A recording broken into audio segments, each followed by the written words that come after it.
Gentleman from New Jersey is recognized. I thank the Speaker, and I thank the Chairman for helping us to usher this legislation through today. I very much appreciate it, Mr. Chairman. Today, I stand before the House to honor the life and the legacy of one of New Jersey's sons, Staff Sergeant Joseph D. Augustine of Waldwick, New Jersey. Staff Sergeant D. Augustine was killed more than 2 years ago. That was back on March 27, 2012, while conducting combat operations in Afghanistan. In the greatest possible act of self-sacrifice, he gave his life while protecting the lives of men and women in uniform. He was just 29 years old. So today, it's fitting that this House will honor him by passing legislation to designate the United States Postal Service located at 1 Walter Hammond Place in Waldwick, New Jersey as the Staff Sergeant Joseph D. Augustine Post Office Building. While nothing will ever heal the loss by Staff Sergeant D. Augustine to his family and his friends and community, today's vote will ensure that all the residents of this town will have a permanent reminder of the ultimate sacrifice made by one of their native sons. To protect our freedom, to protect our liberty, to protect our way of life, a few brave men and women have answered that call of duty, and they stand and stood between us here in the United States and those who would do us harm. So I'm privileged here to come and stand before this House to honor one of those men today. You see, it was just one day after graduating from Waldwick High School in 2001 that Staff Sergeant D. Augustine enlisted in the United States Marine Corps. He was assigned then to the 8th Engineering Support Battalion, the 2nd Marines Logistic Group, 2nd Marine Expeditionary Force. He had served just 2 full tours of duty in Iraq and was just 2 weeks away from completing his 2nd tour of duty in Afghanistan. He worked as something called an explosive ordnance disposal tech. He was going ahead of his fellow Marines, soldiers, sailors, and airmen. He was the one clearing the way for them.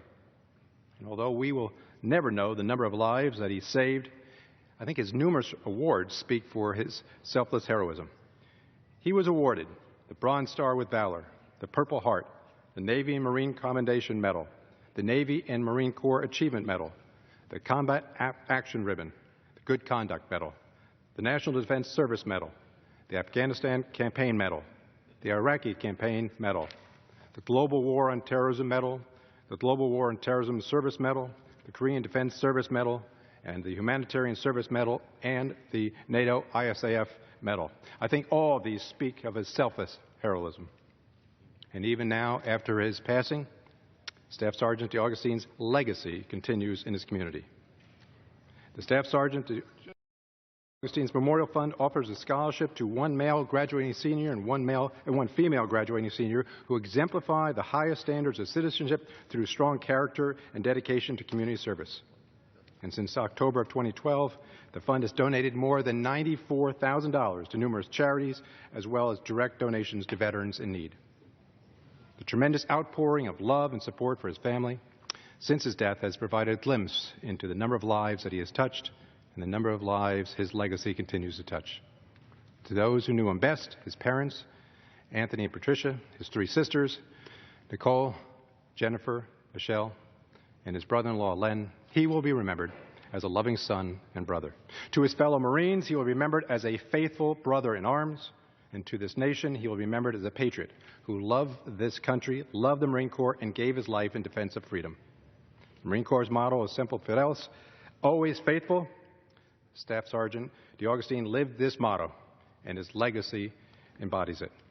He was faithful to his country, he was faithful to his mission, he was faithful to the Corps, and he was faithful to his fellow Marines. In times such as this, words do fail to provide adequate comfort to his family and to his friends. But it is my hope, I think it is all of our hope, that they know that the prayers and gratitude of this nation are with them. And so I want to thank my colleagues for supporting this legislation. Again, thank you to the Chairman for moving this legislation and for ensuring that the Staff Sergeant Joseph D. Augustine's post office becomes an everlasting honor to his legacy and service to our nation. With that reserve.